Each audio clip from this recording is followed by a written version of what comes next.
الحمد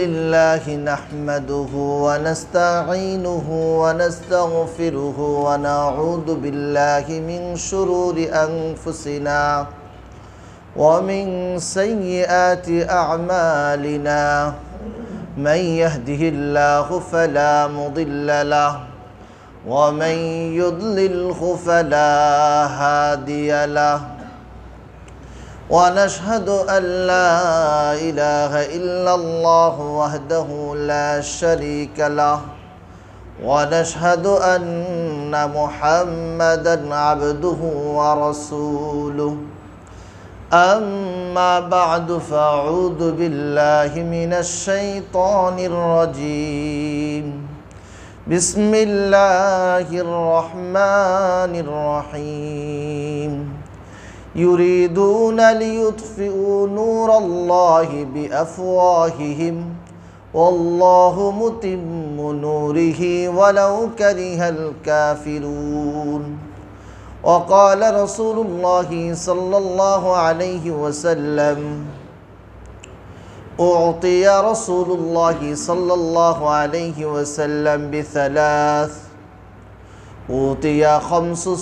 أوتي الصلوات الخمس وأوتي خواتم سورة البقرة ومن لم يشرك بالله المقحمات غفر له أو كما قال عليه الصلاة والسلام اللهم صل على محمد وأنزله المقعد المقرب عندك يوم القيامة আল্লাহ তাআলা আমাদেরকে জুমার নামাজ আদায়ের উদ্দেশ্যে আল্লাহর ঘর মসজিদে আসার তৌফিক দান করেছেন। আমরা কালিমাতুশ শুকর আদায় করি আলহামদুলিল্লাহ। আমাদের পূর্বের আলোচনা চলতেছিল নবী সাল্লাল্লাহু আলাইহি সাল্লামের মেরাজের সফরে নবী সাল্লাল্লাহু আলাইহি সাল্লাম অনেকগুলো বিষয় দেখেছিলেন। তার মধ্যে আমরা কিছু বিষয় সম্পর্কে আলোচনা করেছিলাম। নবী সাল্লাল্লাহু আলাইহি সাল্লাম আরও কিছু বিষয় দেখেছিলেন। দালাইলুন নবুওয়া কিতাবের মধ্যে একটা লম্বা হাদিস এনেছে। ওই হাদিসের মধ্যে নবী সাল্লাল্লাহু আলাইহি সাল্লাম সফরের মধ্যে আরও কিছু দেখেছেন, ওগুলো নিয়ে কিছু আলোচনা হয়েছে। নবী সাল্লাল্লাহু আলাইহি সাল্লাম বলেন, ফাইদান আনা বি আকওয়ামিন, আমি এমন কিছু মানুষের কাছ দিয়ে গেলাম যেই মানুষগুলোর অবস্থা হলো যে তাদের তুফাত্তাহু আফওয়াহুহুম তুফাত্তাহু আলা আফওয়াহিহিম, যে সমস্ত মানুষগুলো এমন ছিল যাদের মুখগুলোকে খোলা হইতেছিল, যাদের মুখ খোলা হইতেছিল। ওয়াইল কাউনা যালিকাল হাজার, এবং নবী সাল্লাল্লাহু আলাইহি ওয়াসাল্লাম বলে যে তাদের এই মুখের মধ্যে পাথর ঢালা হচ্ছিল, এই পাথরগুলো ঢালা হচ্ছিল। আর এই পাথরগুলো ওয়াইখরাজু যালিকাল হাজারু বিআসাফিলিহিম, আর এই সমস্ত পাথরগুলো মুখ দিয়ে ঢেলে এগুলোকে তাদের পিছনের রাস্তা দিয়ে বাহির করা হচ্ছিল। কিছু মানুষকে দেখলেন যে সমস্ত মানুষের মুখের মধ্যে কি ঢালা হচ্ছে, পাথর ঢালা হচ্ছে, আবার এই পাথরগুলো তাদের পিছনের রাস্তা দিয়ে বাহির করা হচ্ছে। তো নবী সাল্লাল্লাহু আলাইহি ওয়াসাল্লাম জিজ্ঞাসা করলেন জিবরিল আমিনকে, মান হাউলাই, হে জিবরিল এ সমস্ত মানুষগুলো কারা, এই সমস্ত মানুষগুলো কারা? তো জিবরিল আমিন নবী সাল্লাল্লাহু আলাইহি সাল্লামকে বললেন যে এরা হলো আপনার উম্মতের ওই সমস্ত মানুষ যারা দুনিয়াতে সুদ খাইতো, যারা দুনিয়াতে কি খাইতো, এরা হলো দুনিয়াতে ওই সমস্ত মানুষ যারা দুনিয়াতে এতিমের মাল খাইতো। কাদের মাল? আল্লাযীনা ইয়াকুলুনা আমওয়ালাল ইয়াতামা, সুদেরটা আরেকটা। তো এই সমস্ত মানুষ হলো যাদের অবস্থা হলো তাদের মুখ দিয়ে পাথর ঢোকানো হচ্ছে, আবার এই পাথরটাকে পিছনের রাস্তা দিয়ে বাইর করা হচ্ছে। নবী সাল্লাল্লাহু আলাইহি ওয়াসাল্লাম জিজ্ঞাসা করলেন, জিবরিল এরা কারা? তো জিবরিল আমিন উত্তর দিলেন যে আল্লাহ নবী, এরা হইল দুনিয়াতে যারা এতিমের মাল খাইতো তারা। এরপরে নবী সাল্লাল্লাহু আলাইহি ওয়াসাল্লাম আরও কিছু মানুষ দেখলেন, ফাইদান আনা বি আকওয়ামিন মাশাফিরুহুম কা মাশাফিরিল ইবিলি, যে এমন কিছু মানুষ আমি দেখলাম যে সমস্ত মানুষের ঠোঁটগুলো হইল বা চোয়ালগুলো হইল ওটের চোয়ালের মতো। ওটের চোয়ালটা কেমন, বড় কিনা? আমাদের মতো ছোট, তারা সাথে অনেক বড়। তো তাদের চোয়াল বা ঠোঁটগুলো হইল এমন যেমন ওটের চোয়ালের মতো। তো নবী সাল্লাল্লাহু আলাইহি সাল্লাম দেখলেন যে এই সমস্ত মানুষগুলো যে তাদের পেটগুলোও অনেক বড়। কিতাবের মধ্যে লিখছে বুতুনুহুম কাল বুয়ুতি, তাদের পেটটা হইল বড় একটা বাড়ির মতো, অনেকগুলো বাড়ির মতো পেটটা। আর তাদের অবস্থা হইল তারা যখনই দাঁড়ায় কুল্লামা নাহাদা খররা, যখনই দাঁড়ায় তারা পড়ে যায়। আর তাদের ঠোঁটগুলো হলো কিসের মতো? ওটের মতো। তো নবী সাল্লাল্লাহু আলাইহি সাল্লাম জিবরিল আমিনকে জিজ্ঞাসা করলো, এরা কারা? তো তখন জিবরিল আমিন বললেন, এ সমস্ত মানুষ হলো দুনিয়ার ওই সমস্ত মানুষ যারা দুনিয়াতে তারা সুদ খাইতো। কি খাইতো? সুদ খাইতো। তো প্রথম ব্যক্তি যাদের আলোচনা হলো এরা দুনিয়াতে কি কার সম্পদ খাইতো? এতিমের সম্পদ খাইতো। আর দ্বিতীয় হলো এরা কারা? যারা দুনিয়াতে কি খাইতো? সুদ খাইতো। এবার তৃতীয় নাম্বার ব্যক্তি নবী সাল্লাল্লাহু আলাইহি সাল্লাম বলেন যে এরপর আমি কিছু মহিলা দেখলাম, ফাইদান আনা বিনিসাইন, এমন কিছু মহিলা ইয়া আল্লাকনা বিসাদিয়াহুন্না, যে তাদের স্তনগুলো ঝুলে আছে একবারে। তাদের স্তনগুলো কি হয়ে আছে? ঝুলে মাটির সাথে লেগে আছে। তো নবী সাল্লাল্লাহু আলাইহি ওয়াসাল্লাম জিবরিল আমিনকে জিজ্ঞাসা করলেন যে এই সমস্ত মহিলা কারা? তো নবী সাল্লাল্লাহু আলাইহি ওয়াসাল্লামকে জিবরিল আমিন বলে, হা উলাই জুনাত, আল্লাহ নবী এরা হলো দুনিয়াতে বেবিচার করত এই সমস্ত নারীরা, জিনাকার বেবিচারী মহিলা। এদের অবস্থা হলো নবী সাল্লাল্লাহু আলাইহি ওয়াসাল্লাম কেমন দেখেছেন মেরাজ সফরের মধ্যে, যে তাদের স্তনগুলো ঝুলে মাটিতে পড়ে আছে একবারে। তো এই যে অবস্থা, তো বেবিচার এইটা ইচ্ছায় হোক অনিচ্ছায় হোক দুটোটাই বেবিচার। বেবিচার ইচ্ছায় হলে অপরাধ না, আর অনিচ্ছায় হলে অপরাধ, এমন নাকি? আল্লাহর মধ্যে বৈবাহিক সম্পর্ক এবং গোলামবাদী সম্পর্ক, দাসীর যে সম্পর্ক, এই দুই সম্পর্ক ছাড়া যা আছে সবই হলো ব্যভিচার। ওয়াল্লাযীনা হুম লিফুরুজিহিম হাফিজুন, ওই সমস্ত মানুষ যারা তাদের লজ্জাস্থানকে হেফাজত করে, তাদের ব্যাপারে আল্লাহ তাআলা বলেছে এরা হলো সফল কাম। ইল্লা আলা আজওয়াজিহিম আও মা মালাকাত আইমানুহুম ফাইন্নাহুম গায়রু মালুমিন, কিন্তু ওই সমস্ত পুরুষ যারা তাদের স্ত্রীর সাথে তাদের লজ্জাস্থানের ব্যবহার করে, তাদের দাসীদের সাথে লজ্জাস্থানের ব্যবহার করে, এরা হলো অভিশপ্ত না, এদেরকে তিরস্কার করা হবে এমন না। ফামানি বিতাগা ওয়ারা যালিকা, এরা ছাড়া যারা আছে এরাই হলো ফাউলাইকা হুমুল আদুন, এরাই হলো সীমালঙ্ঘনকারী। তো ব্যভিচার এটা ইচ্ছায় হোক অনিচ্ছায় হোক সবই গুনাহ, অশ্লীলতা ইচ্ছাই হোক অনিচ্ছাই হোক সবই হবে। তাদের শাস্তি কোনটা? নবী সাল্লাল্লাহু আলাইহি ওয়াসাল্লাম দেখলেন যে এরা হইল, তাদের অবস্থা এমন খারাপ অবস্থা দেখা যাচ্ছে। নবী সাল্লাল্লাহু আলাইহি ওয়াসাল্লাম দেখে বললেন, জিবরিল আমিনকে যখন জিজ্ঞাসা করলেন, তা আল্লাহর নবী এরা হইল আপনার উম্মতের ওই সমস্ত নারী যারা জিনা করত। এরপর নবী সাল্লাল্লাহু আলাইহি ওয়াসাল্লাম আর একটু সামনে গেলেন, ফাইদান আনা বি আকওয়ামিন, কিছু মানুষ এমন দেখলেন তুকতাউ জুনুবুহুম, যাদের পিঠ থেকে তাদের পিঠ কাটা হচ্ছে, আর পিঠ থেকে কাইটা গোশত নেওয়া হচ্ছে। কি নেওয়া হচ্ছে? তাদের পিঠ থেকে কাইটা কি নেওয়া হচ্ছে? পার্শ্বদেশ থেকে গোশত কাটা হচ্ছে, আর এই গোশতটা তাদেরকে খাওয়ানো হচ্ছে জোর করে। তো নবী সাল্লাল্লাহু আলাইহি ওয়াসাল্লাম জিজ্ঞাসা করলেন, জিবরিল আমিন এরা কারা? আর এদেরকে খাওয়ানো হচ্ছে এইভাবে, কুল কামা কুনতা তাকুলু ফিদ দুনিয়া, আরে এই মানুষের গোস্তই তো তুমি দুনিয়াতে খাইতা, এখন খাও। জোর করে তাদেরকে খাওয়ানো হইতেছে। তো নবী সাল্লাল্লাহু আলাইহি ওয়াসাল্লাম যখন দেখলেন তখন জিবরিল আমিনকে জিজ্ঞাসা করলো, জিবরিল এরা কারা? তো নবী সাল্লাল্লাহু আলাইহি ওয়াসাল্লামকে জিবরিল আমিন বলল, হা উলাই উম্মাতুকা, এরা হলো আপনার উম্মতের ওই সমস্ত মানুষ যারা হলো নিন্দা করত, গীবত করত, এই সমস্ত মানুষ তারা তার মৃত ভাইয়ের তার ভাইয়ের গোশত খাচ্ছে। তো এই সমস্ত অপরাধ আমাদের করা যাবে? অন্যের সম্পদ, এতিমের সম্পদ খাওয়া যাবে না। চাচাকে দায়িত্ব দিয়ে গেছে, চাচায় সব টাকা মাইরা দিছে ভাতিজার, বৈধ হবে? এতিম বোন, দুনিয়া থেকে বাবা যখন চলে গেলে এতিম বোনের তাকে দায়িত্ব দিয়ে গেল ভাইকে, ভাই সব টাকা মাইরা দিছে, এতিমের সম্পদ হলো না? এটা দায়িত্ব যখন দিয়ে গেছে, সম্পদ এটা আমার দায়িত্ব ছিল পরিপূর্ণভাবে পৌঁছায় দেওয়া। আর যদি মাইরা দিয়ে থাকি, মারি নাই, ওই কি খাচ্ছি আমি?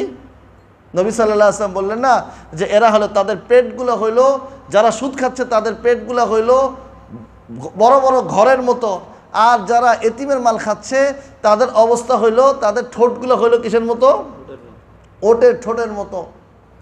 আল্লাহ আমাদেরকে হেফাজত করুক, এই কাজ করা যাবে না। তো নবী সাল্লাল্লাহু আলাইহি ওয়াসাল্লাম এই সমস্ত অবস্থা দেখলেন। এরপর নবী সাল্লাল্লাহু আলাইহি ওয়াসাল্লাম যখন সিদরাতুল মুনতাহা থেকে উপরে উঠলেন, তো সিদরাতুল মুনতাহা যাওয়ার পরে তো সামনে নবী সাল্লাল্লাহু আলাইহি ওয়াসাল্লামের সামনে সব কিছু উজ্জ্বল হয়ে গেল। তো যখন কোনো একটা জিনিসের আলো বেশি থাকে, যতটুক দেখা যায়, অনেক সময় আলো বেশি থাকলে কতটুকু দেখা যায়? সূর্যের আলো বেশি, সূর্যের দিকে তাকায় থাকতে পারি? হ্যাঁ, সূর্যের আলো এত বেশি, সূর্যের দিকে তাকায় থাকা সম্ভব? তো নবী সাল্লাল্লাহু আলাইহি ওয়াসাল্লাম যখন সিদরাতুল মুনতাহাতে গেলেন, এর থেকে যখন একটু উপরে উঠবেন তখন এত পরিমাণ আলোকিত হয়ে গেল। তো নবী সাল্লাল্লাহু আলাইহি ওয়াসাল্লাম বললেন, সব কিছু কেমন যেন আমার সামনে ঢেকে নেওয়া হইলো, আর আমি অনেক সৌন্দর্য দেখলাম, যা দেখছি অতটুকু কি ছিল? অনেক সৌন্দর্য। তো নবী সাল্লাল্লাহু আলাইহি ওয়াসাল্লাম বলে যে আল্লাহ তাআলা আমাকে এই মেরাজের মধ্যে পুরস্কার দিয়েছে এরকম 3টা পুরস্কার। কয়টা পুরস্কার? এগুলো তো সফরের মধ্যে দেখলেন, পুরস্কার ছিল কয়টা? কয়টা? নবী বলে যে আমাকে আল্লাহ তাআলা, মুসলিম শরীফের মধ্যে আছে 162 নম্বর হাদিস, নবী সাল্লাল্লাহু আলাইহি ওয়াসাল্লাম বলেন, উতিয়া রাসূলুল্লাহ সাল্লাল্লাহু আলাইহি ওয়াসাল্লাম সালাস, যে নবী সাল্লাল্লাহু আলাইহি ওয়াসাল্লাম বলে যে রাসূল সাল্লাল্লাহু আলাইহি ওয়াসাল্লামকে কত দেওয়া হয়েছে? 3টা জিনিস দেওয়া হয়েছে। কয়টা জিনিস? 3টা জিনিস। 1 নাম্বার, উতিয়ার সালাওয়াতুল খামসু, আমাকে 5 ওয়াক্ত নামাজ দেওয়া হয়েছে। কয় ওয়াক্ত নামাজ? কয় ওয়াক্ত? 5 ওয়াক্ত। তো 5 ওয়াক্ত হলে তো প্রত্যেক ওয়াক্তের মধ্যেই পরিমাণ মুসল্লি হইতো। যেরকম জুমাতে জায়গা হবে না, রাস্তায়ও দাঁড়াইতে হবে, পারলে ইসিবি চত্বরে যায় দাঁড়ানোর চিন্তা ভাবনা করে অনেকে। 3 তলা রাইখা কোন জায়গায় দাঁড়াইতে চায়? ইসিবি চত্বরে যায় দাঁড়াইতে চায়। তো 5 ওয়াক্ত নামাজ ফরজ হইলে তাহলে মানুষ কই? অন্য ওয়াক্ত তো পাওয়া যায় না, ফজরও খুঁজে পাওয়া যায় না, জোহরও পাওয়া যায় না, আসরও পাওয়া যায় না, মাগরিবও পাওয়া যায় না। সব 5 ওয়াক্ত তো ফরজ আমরা মনে করতেছি নাকি? জুমা যারা পড়তে আসছে আমরা সবাই কি 5 ওয়াক্ত নামাজ পড়ি? হ্যাঁ, আমরা কি সবাই 5 ওয়াক্ত নামাজ পড়ি?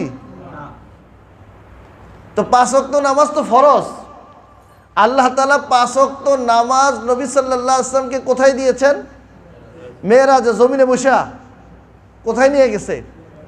7 আসমানের উপরে নিয়ে গেছে। উপরে নিয়ে যাওয়ার পরে নবী সাল্লাল্লাহু আলাইহি ওয়াসাল্লামকে হাদিয়া স্বরূপ এই 5 ওয়াক্ত নামাজ দিয়েছে। তো 5 ওয়াক্ত নামাজ নবী সাল্লাল্লাহু আলাইহি ওয়াসাল্লামকে আল্লাহ তাআলা দিয়েছে কার জন্য? উম্মতের জন্য। তো উম্মতের জন্য দিল, আর আমরা এই নামাজ পড়া থেকে দূরে থাকি, খবরই নেই। জুমার নামাজ শুধু পড়ি, আর 5 ওয়াক্ত নামাজ খবর নাই। ফজরের নামাজ তো অবস্থা খারাপই বহুত। আলহামদুলিল্লাহ, তারপরও আগে যে অবস্থা ছিল আলহামদুলিল্লাহ, এখন তো নিচতলা ভরে যায়, অনেক সময় দ্বিতীয় তলারও কিছু এখনও হয় না, অনেক সময় দোতলা এক কাতার হয়। তা আলহামদুলিল্লাহ বলতে হবে। কিন্তু 5 ওয়াক্ত নামাজ তো ফরজ। কোথায় হয়েছে এটার ফরজ? জমিনে নাকি আসমানে? আসমানে আল্লাহ তাআলা নবী সাল্লাল্লাহু আলাইহি ওয়াসাল্লামকে কাছে নিয়ে দিয়েছে কয় ওয়াক্ত নামাজ? 5 ওয়াক্ত নামাজ। তো নবী সাল্লাল্লাহু আলাইহি ওয়াসাল্লাম বললেন যে উতিয়াত আস-সালাওয়াতুল খামসু, আমাকে 5 ওয়াক্ত নামাজ দিয়েছে। কয় ওয়াক্ত নামাজ? এরপর নবী সাল্লাল্লাহু আলাইহি ওয়াসাল্লাম বললেন দ্বিতীয় নাম্বার, 5 ওয়াক্ত নামাজের উপর এটা আলোচনা আমরা পরে শুনবো।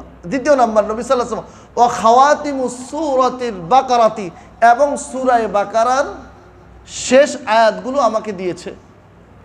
আমাকে আল্লাহ তাআলা মেরাজের রাত্রে আল্লাহ তাআলা আমাকে সূরাতুল বাকারার শেষ আয়াতগুলো দিয়েছে। এরপর নবী সাল্লাল্লাহু আলাইহি ওয়াসাল্লাম বললেন, আল্লাহ তাআলা আমাকে আরেকটা জিনিস দিয়েছে, যে আল্লাহ তাআলা ওই সমস্ত মানুষ আমার উম্মতের মধ্যে যারা শিরিক করবে না, যারা কি করবে না, শিরিক করবে না, আল্লাহ তাআলা তাদেরকে মাফ করে দিবে। যারা কি করবে না, শিরিক করবে না, মুশরিক হবে না, এই সমস্ত মানুষকে আল্লাহ তাআলা মাফ করে দিবে। তো এখন আমাদের সমাজের মধ্যে অনেক মানুষ আছে এমন, যারা জরুরতে দিন, যেটা দিনের জন্য আবশ্যক, একজন মানুষ মুসলমান মুমিন হওয়ার জন্য আবশ্যক এমন বিষয় সম্পর্কে তাদের সন্দেহ, সে মুমিন না। সে কি না? সে মুমিন না। জরুরতে দিনকে আবার কিছু মানুষ আছে অস্বীকার করে, সেও মুমিন না। তাহলে যদি আশায় বসে থাকি আমার তো মাফ করে দেবো, আমি তো জরুরতের দিন, যেটার কারণে একজন মানুষ মুসলমান হবে, যেটার কারণে একজন মানুষ মুমিন হবে, তার মধ্যে তো ওইটা নাই, তো ওই আশা করলে চলবে না। তো কয়টা জিনিস হইলো? তিনটা জিনিস। এক নাম্বার 5 ওয়াক্ত নামাজ দিল, 2 নাম্বার সূরা বাকারার শেষ আয়াতগুলো দিল, তৃতীয় নাম্বার আল্লাহ তাআলা নবী সাল্লাল্লাহু আলাইহি ওয়াসাল্লামকে বললেন, আপনার উম্মতের মধ্যে থেকে যারা মুশরিক না, আমি এদেরকেও মাফ করে দিব। তো এখন আসি সূরাতুল বাকারার শেষ আয়াতগুলো, এগুলো নবী সাল্লাল্লাহু আলাইহি সাল্লাম আমানুর রাসূল থেকে একবারে শেষ পর্যন্ত, আমানুর রাসূল থেকে নিয়ে শেষ পর্যন্ত 2 আয়াত। এই 2 আয়াতের ব্যাপারে নবী সাল্লাল্লাহু আলাইহি সাল্লাম বলে, ইন্নাল্লাহা কাতাবা কিতাবান ক্বাবলা আন খালাকাস সামাওয়াতি ওয়াল আরদা বিআলফি আমিন। আসমান জমিন সৃষ্টির 2000 বছর আগে আল্লাহ তাআলা একটা কিতাব লিখেছিলেন।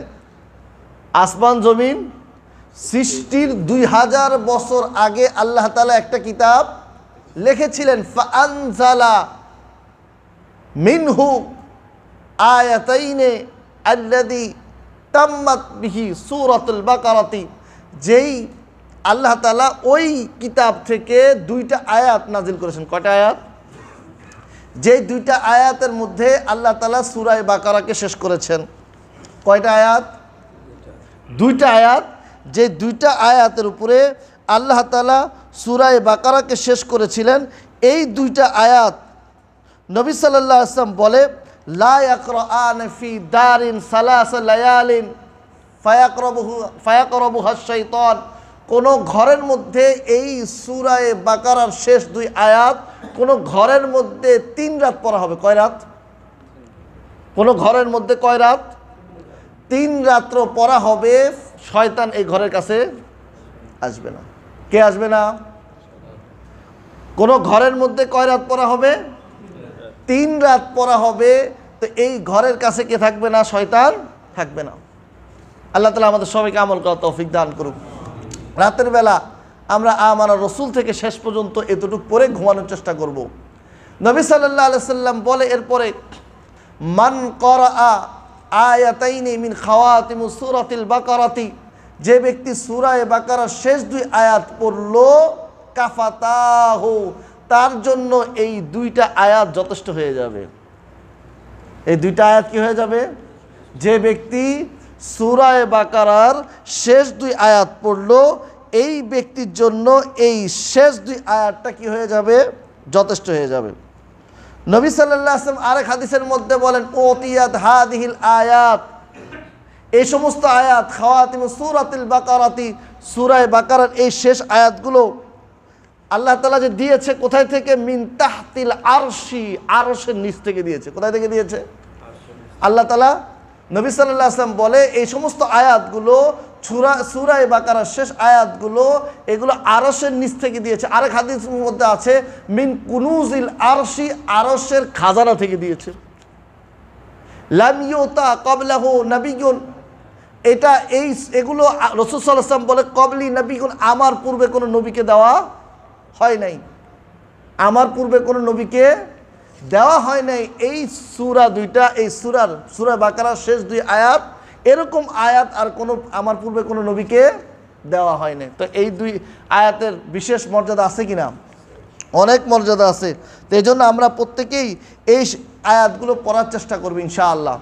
নবী সাল্লাল্লাহু আলাইহি ওয়াসাল্লাম আব্দুল্লাহ ইবনে আব্বাস রাদিয়াল্লাহু আনহু বলে, বাইনামা জালিসুন রাসূলুল্লাহ সাল্লাল্লাহু আলাইহি ওয়াসাল্লাম, তো নবী সাল্লাল্লাহু আলাইহি ওয়াসাল্লাম একসময় বসা, নবী সাল্লাল্লাহু আলাইহি ওয়াসাল্লাম একসময় বসা, ফাসামিয়া নকিদান মিন ফাওকিহি, নবী সাল্লাল্লাহু আলাইহি ওয়াসাল্লাম উপর থেকে একটা ভাঙ্গার আওয়াজ শুনলেন। কিসের আওয়াজ?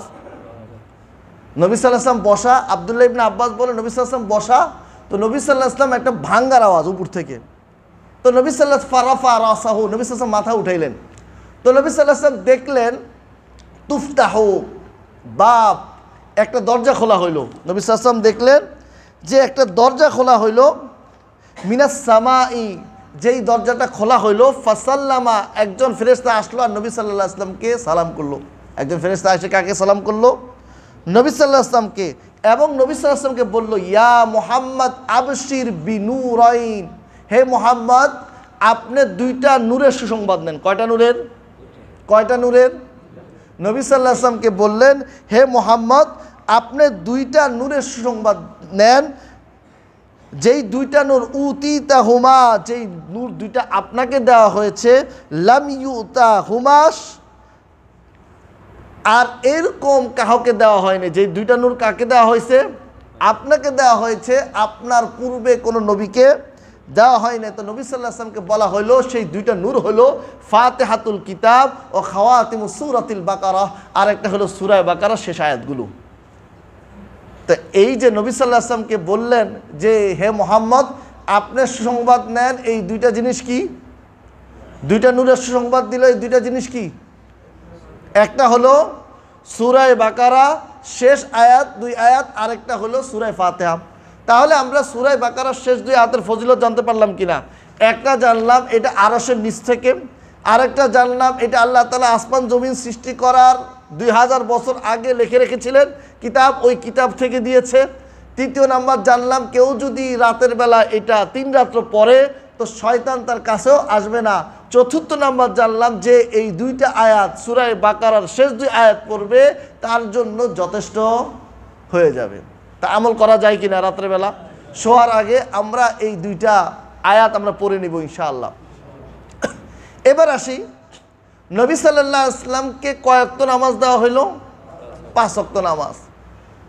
তো নবী সাল্লাল্লাহু আলাইহি ওয়াসাল্লাম বলে যে আমাকে প্রথম, মুসলিম শরীফের রেওয়ায়েত 162 নাম্বার হাদিস, নবী সাল্লাল্লাহু আলাইহি ওয়াসাল্লাম বলে আমাকে 50 ওয়াক্ত নামাজ দেওয়া হলো। কত ওয়াক্ত? প্রথমে কত দেওয়া হলো? 50 ওয়াক্ত।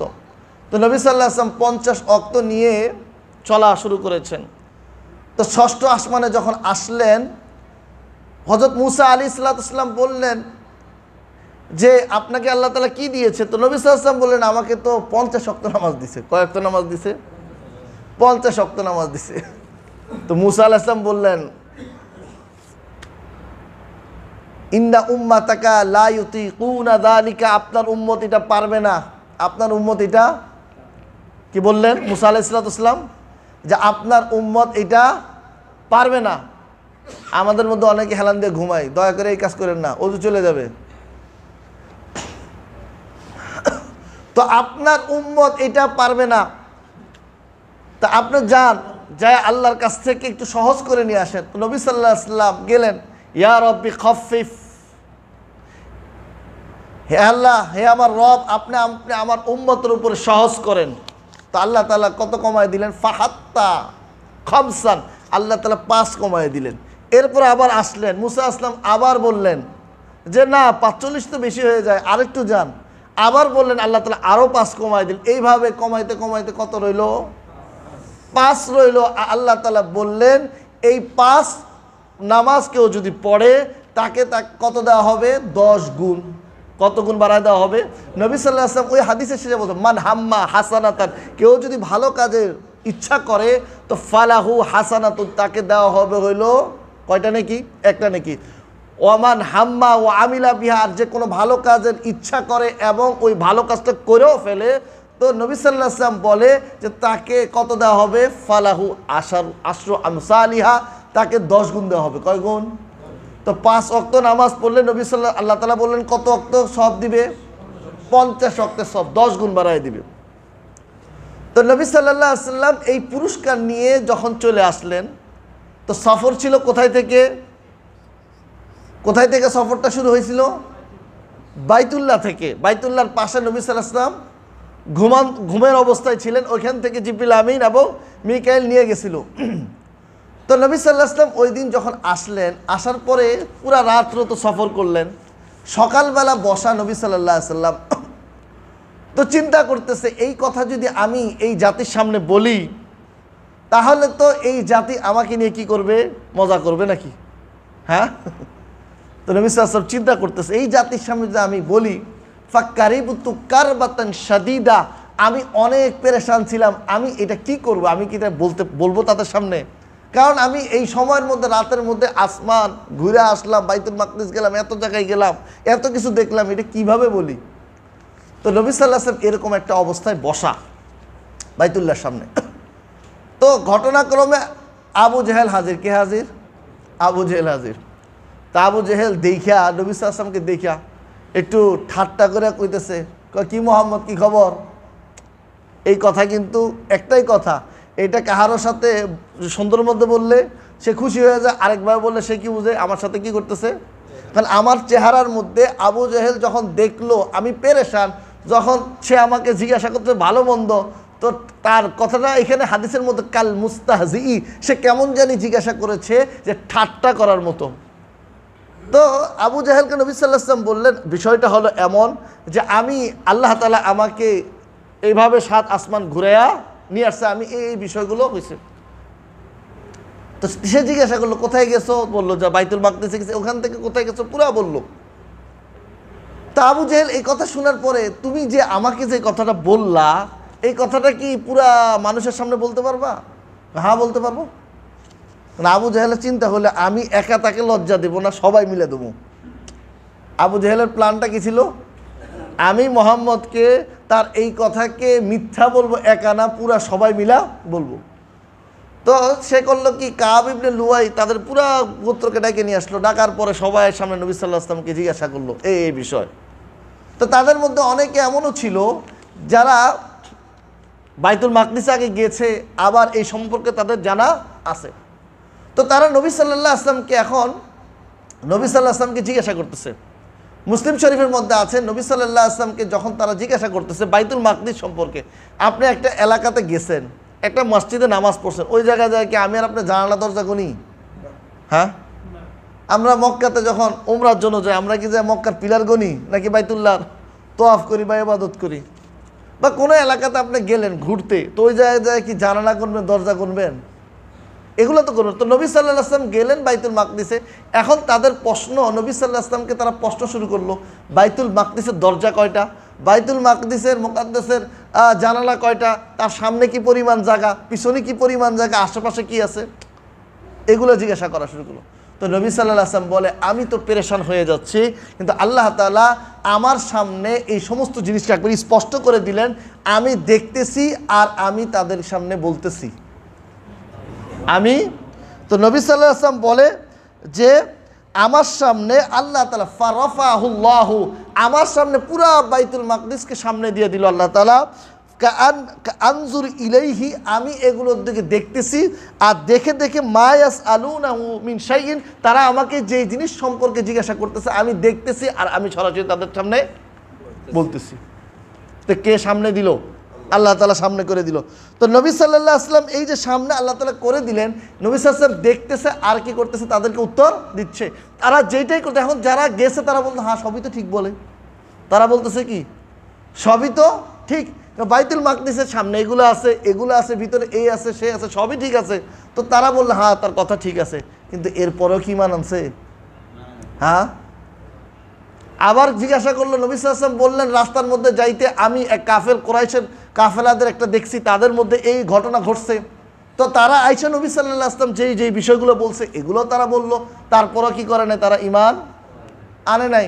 কারণ তারা তো হইলো ওই যে ইউরিদুনা লিউতফিউ নূরাল্লাহি বিআফওয়াহিম, তারা ডেটে বসে আছে যে আমরা আল্লাহর নূরকে নিভাবো, যতই মুহাম্মদ আমাদের সামনে এই বিষয়গুলো স্পষ্ট করুক না কেন আমরা এই কথাগুলো বিশ্বাস করব না।